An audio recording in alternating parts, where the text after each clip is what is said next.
En el nombre del Padre, del Hijo y del Espíritu Santo. Amén. Queridos hermanos, voy a resumirles los números 97.7a, b y c del libro Para Salvarte, de teología de Padre Jorge Loring, que supone el envío número 33 de nuestro curso Para Salvarte. Comenzamos hablando del matrimonio y continuaremos durante los próximos 3 videoclips, este y 2 más. Dice el 97.7 a el matrimonio como sacramento.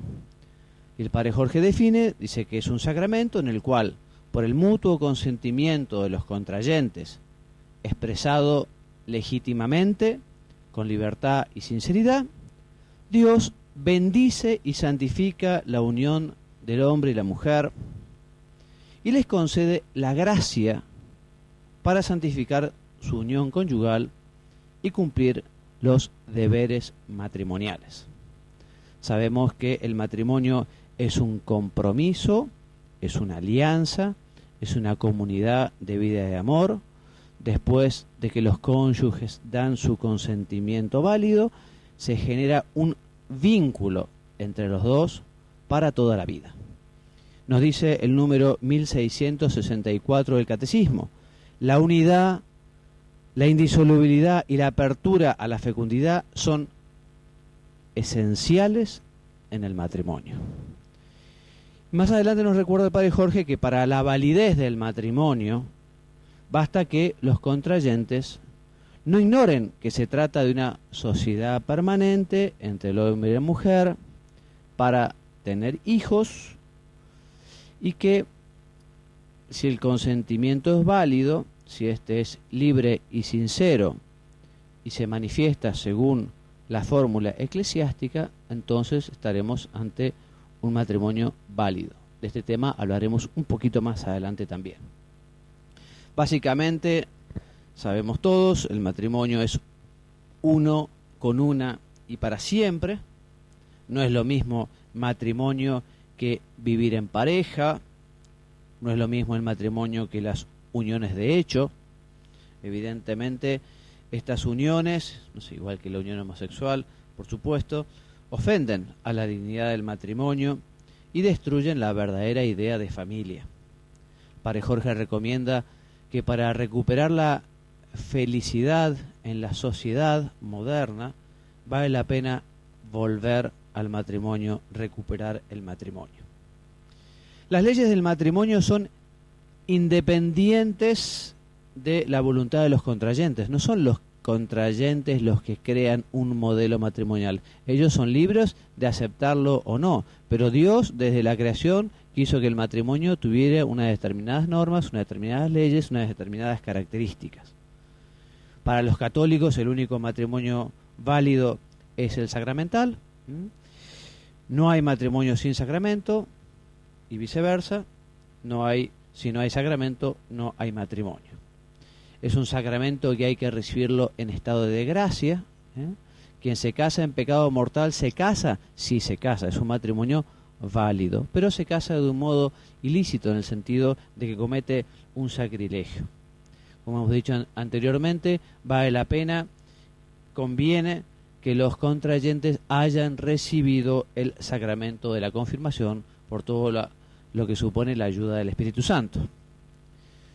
Repetimos lo que enunciábamos anteriormente. Para que un matrimonio sea lícito, para que un matrimonio sea también válido, es necesario que los contrayentes no tengan ninguno de los impedimentos que señalan las leyes canónicas, las leyes de la Iglesia. Por ejemplo, coacción, engaño sobre la persona o alguna cualidad que puede perturbar gravemente a la vida conyugal. También los cónyuges deben tener la madurez humana suficiente para valorar los derechos y los deberes esenciales del matrimonio. También deben tener los contrayentes la capacidad para asumir las obligaciones esenciales del matrimonio. Si no la tuvieran por causas de naturaleza psíquica, el matrimonio podría ser nulo. También es un impedimento para la validez del matrimonio el no aceptar las propiedades esenciales del matrimonio. Esto es su unidad y su indisolubilidad. Quizá vale la pena recordar que no es que la Iglesia anule los matrimonios, sino que la Iglesia declara que allí nunca hubo matrimonio, que es muy distinto. Los matrimonios pueden ser nulos, lo repetimos, por alguno de los impedimentos legislados en el Código, porque no se ha observado la forma canónica o porque ha habido un vicio en el consentimiento. Quien quiera profundizar un poco sobre el tema puede leerlo en el libro del Padre Jorge, en el Catecismo, en el Código de Derecho Canónico. El punto B es el divorcio. Sabemos que es un mal. Si el divorcio fuera bueno, Dios no lo habría prohibido. Y es tan clara esta prohibición de Dios que le llevó al Papa Clemente VII a rechazar el pedido del rey Enrique VIII en el año 1534, cosa que llevó a la Iglesia a perder, por decirlo de alguna manera, la Iglesia de Inglaterra. La Iglesia sí permite la separación cuando hay graves razones y cuando es imposible la convivencia, pero los separados no pueden contraer otro vínculo, no pueden volver a casarse. Sabemos que los que divorciados y vueltos a casar se encuentran viviendo en un estado de pecado, que se suele llamar concubinato. Eso no les permite acercarse a comulgar, ni les permite tampoco acercarse al sacramento de la reconciliación mientras exista este impedimento, mientras continúen viviendo juntos.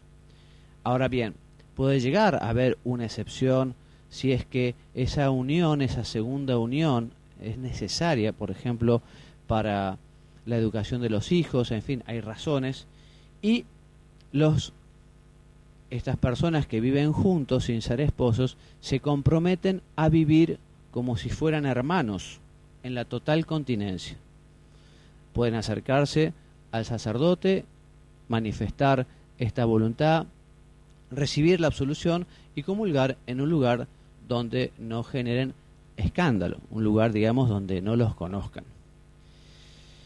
La Iglesia quiere acoger también con amor a los divorciados. No es que los divorciados no tienen espacio en la Iglesia. El Papa Juan Pablo II, por ejemplo, escribía: exhorto cordialmente a los pastores y a toda la comunidad de fieles que ayuden a los divorciados que se han vuelto a casar. Se les invitará a escuchar la palabra de Dios, a asistir al santo sacrificio de la misa, a perseverar en la oración, a aportar su contribución a las obras de caridad y a las iniciativas de la comunidad a favor de la justicia, a educar a sus hijos en la fe, un tema muy importante, y a hacer obras de penitencia, a fin de implorar día tras día la gracia de Dios. Por eso los divorciados también tienen que tener su espacio en la parroquia, en la iglesia, su lugar para continuar viviendo su vida cristiana, aunque, repetimos, no puedan recibir la absolución y no puedan recibir la Eucaristía. A renglón seguido, el Padre Jorge da un montón de números y de cifras y de ejemplos del daño que hace el divorcio. Sobre todo narra el Padre Jorge el daño que hace en los hijos y también en las mujeres. El divorcio engendra divorcio, el divorcio lleva a la poligamia sucesiva y realmente en algunos países no solo el divorcio está aprobado, en fin, en casi todos los países del mundo está aprobado, sino que en algunos países incluso está prohibido en su legislación, prohibido el contraer un matrimonio indisoluble, por considerar el divorcio una cuestión de orden público. El punto C trata del adulterio, un tema que ya hemos hablado. Sabemos que es la relación sexual entre un hombre y una mujer, en la que por lo menos uno de ellos está casado. Quizá lo que podemos agregar, que dice el Padre Jorge, entre otras cosas, es recordar la prudencia que tiene que haber en las personas casadas, la prudencia en el trato con otras personas casadas, esa prudencia que lleva a la guarda y al cuidado del corazón, esa prudencia que lleva a no dejarse llevar por el sentimentalismo, porque una vez que uno ha entregado su corazón, una vez que ya se ha casado y se ha vinculado, evidentemente ese amor está comprometido. Muy bien, así entonces terminamos nuestro extracto del envío número 33. Me despido enviándoles la bendición, que Dios los bendiga y los haga muy santos.